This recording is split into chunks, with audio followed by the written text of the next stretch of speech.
السلام علیکم دوستو، آج میں آپ کو بتاؤں گا آپ صلی اللہ علیہ وآلہ وسلم کی 10 عادات مبارکہ۔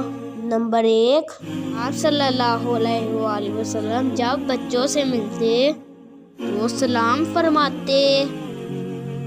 نمبر 2، کھانا کھانے سے پہلے ہاتھ دھوتے اور کھانا دائیں ہاتھ سے کھاتے۔ نمبر 3، اپنی بکری کا دودھ خود دھوتے۔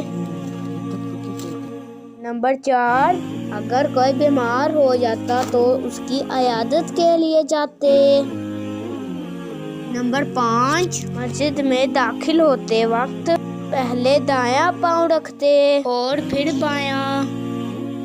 نمبر 6، اپنے جوتے خود مرمت کرتے۔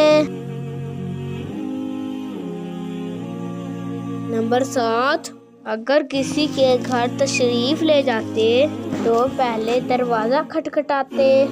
نمبر 8، برائی کے کاموں سے روکتے۔ نمبر 9، نماز کے لیے وضو سے پہلے مسواک کرتے۔ نمبر 10، ہمیشہ سلام میں پہل کرتے۔ اللہ تعالیٰ ہمیں بھی آپ صلی اللہ علیہ وآلہ وسلم کی عادات مبارکہ پر عمل کرنے کی توفیق دے۔ اسی کے ساتھ اللہ حافظ۔ اور ہاں، جاتے جاتے ہمارے ویڈیو کو لائک، شیئر اور چینل کو سبسکرائب ضرور کیجیے گا۔